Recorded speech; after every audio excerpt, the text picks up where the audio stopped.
Talk to me about how this dramatically changes a girl's life. I mean, I can, from a female perspective, only imagine how different my life would have been if I had been forced to marry at 16 or 17 years old.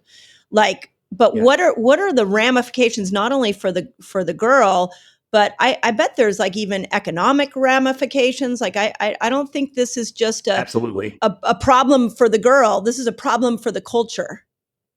Yeah, absolutely. I mean, the number one ramification that comes to mind that if a girl marries early, it's highly likely, like almost certain that that's the end of her education. Like Mm, becoming a bride means no longer being a student. yeah. And that's something we see in communities around the world. And so anytime that girls are out of school, their risk of child marriage or increases. Okay. The other, and tied to that, like, less education that you have, less earning potential that you have. Yeah. So, long term, your economic opportunity is decreased. There are also, though, like very serious health complications related to this, because a girl who marries while still a child is much more likely to have a child while she is still a young woman and before her body is ready. And early childbirth causes lifelong health complications for many women around the world. And I would say those are the sort of biggest impacts. Yeah. I also think there's a family and community impact, because I mean, something we clearly see around the world is that when women do have money, they invest it in their families, they invest it in their communities. And when women have less money, less spending, and it's a loss of contribution both to their families and communities. Yeah. It's interesting because, again, I feel like I'm in the business of women's empowerment. And one of the things that I have watched as I've researched so many different topics is that there's a couple of different ways that you can disempower a woman very quickly. And the first is education. That is, or one of them. It's not even the first. One of the biggies is just make sure she's not educated, and then take her body rights away. And if you take those two rights away, you control her.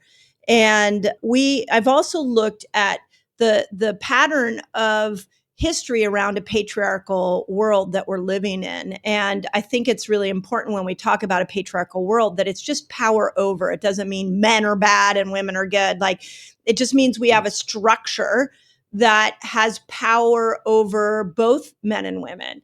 And I've really dove into trying to understand, well, what would be the alternative to a patriarchal society?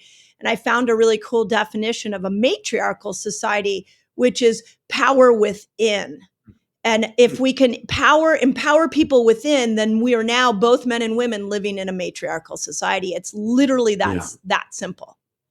So I love that. Right? It's like that way. It's not like we're not fighting man, woman. We're just saying we all want to live in a society that allows us to have power from within. And that's the matriarchal lens. So talk a little bit. I don't want to leave this point before we talk about the solution of how does this affect our society to allow young girls to continue to be disempowered this way? Like, what is the cultural global impact? Because I think when people listen to a podcast like this, there can be a sadness of like, oh, this is heartbreaking. But what I want us all to understand is this is heartbreaking, and it affects your life too, even if you are not exposed to some child bride. It affects the culture, which is affecting you, which is affecting your health. Certainly. I mean, if we're living in a world where a girl isn't able to make basic choices about her future, the choice about whether or not to continue school, whether or not to, to date and fall in love, whether or not to marry if she chooses, whether or not to have children, whether or not to have a career, right? Like, that's a world in which, a staggering number of girls are living in compromised states, right? Like, and without this sort of basic autonomy to say, like, this is what I want for my life. I was with a grant in Nepal, and we think about, I don't know, you probably know some teenage girls like in your life, right? Like, yeah. Friends who have teenage girls. I've got kids that were teenagers. Right. And it's like, I don't know, we're used to dealing with like sort of empowered teens who have a lot of opinions about they do. One of our grantees said, like, she said, Clay, like, these girls don't even know that they can dream.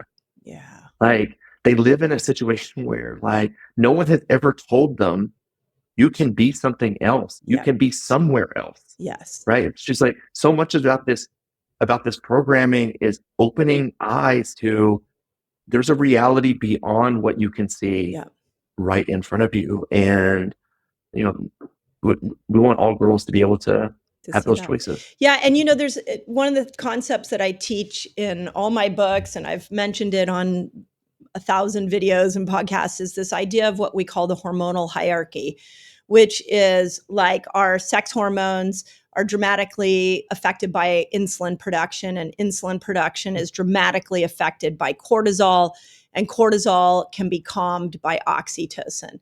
So when I look at 12 million girls being married off, what I see is a world that's saturated in cortisol.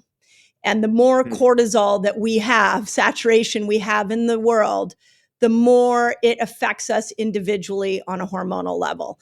And really, to restore our own sense of hormonal health, we need to bring more oxytocin into the picture, where we're loving people, we're supporting people, we're lifting people up out of troubling situations.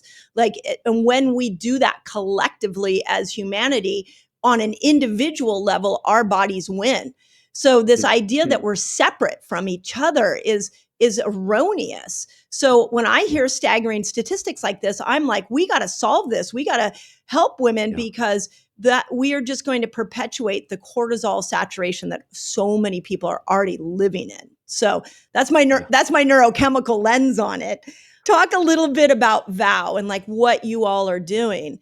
And what I'm really hoping with this conversation, and I'll say it in my intro, is that I just don't want us to see this as like a car crash that we're driving by and go, isn't that sad? I want us to see that our own individual mental and physical health is dependent upon helping you all solve this problem.